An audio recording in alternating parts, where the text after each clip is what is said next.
Assalamualaikum warahmatullahi wabarakatuh. Halo semuanya, perkenalkan nama saya Rani Melanasari.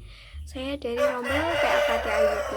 Kali ini saya akan membahas mengenai contoh kasus kebijakan moneter di Indonesia tahun 2024, yaitu kasus pengetatan kebijakan moneter untuk mengatasi inflasi. Sebelumnya, kalian tahu nggak sih kebijakan moneter itu apa? Jadi, kebijakan moneter adalah serangkaian tindakan atau langkah yang diambil oleh otoritas moneter suatu negara, biasanya berupa bank sentral untuk mengatur jumlah uang yang beredar, suku bunga, dan ketersediaan kredit di pasar keuangan. Pada tahun 2024, Bank Indonesia menghadapi tantangan meningkatnya tekanan inflasi yang disebabkan oleh berbagai faktor, termasuk kenaikan harga pangan global, gangguan rantai pasok, dan peningkatan permintaan domestik pasca pandemi. Untuk merespon situasi ini, Bank Indonesia memutuskan untuk menaikkan suku bunga acuan sebagai langkah untuk mengendalikan inflasi. Kasus pengetatan kebijakan moneter untuk mengatasi inflasi ini dilatar belakangi oleh beberapa hal. Yang pertama ada inflasi global. Kenaikan harga komoditas global, termasuk pangan dan energi, menyebabkan tekanan inflasi yang signifikan di Indonesia. Yang kedua, gangguan rantai pasok. Pemulihan ekonomi global yang tidak merata menyebabkan gangguan rantai pasok, yang pada gilirannya meningkatkan biaya produksi dan distribusi barang. Yang ketiga, peningkatan permintaan domestik.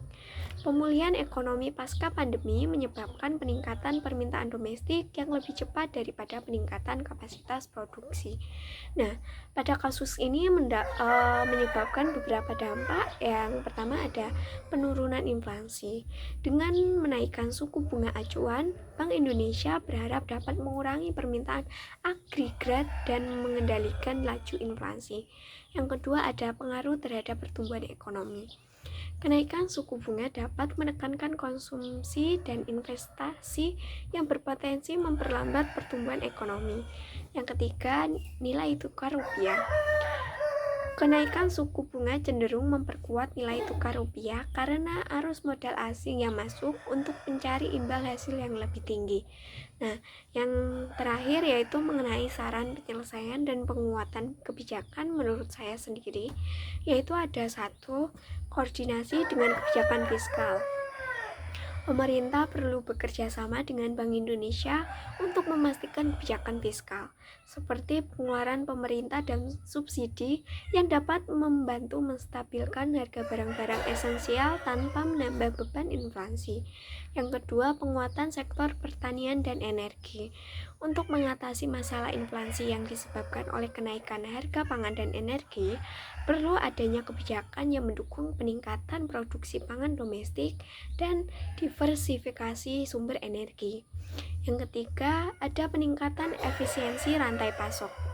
Pemerintah dan sektor swasta perlu bekerja sama untuk meningkatkan efisiensi rantai pasok melalui digitalisasi, pengurangan hambatan logistik, dan perbaikan infrastruktur.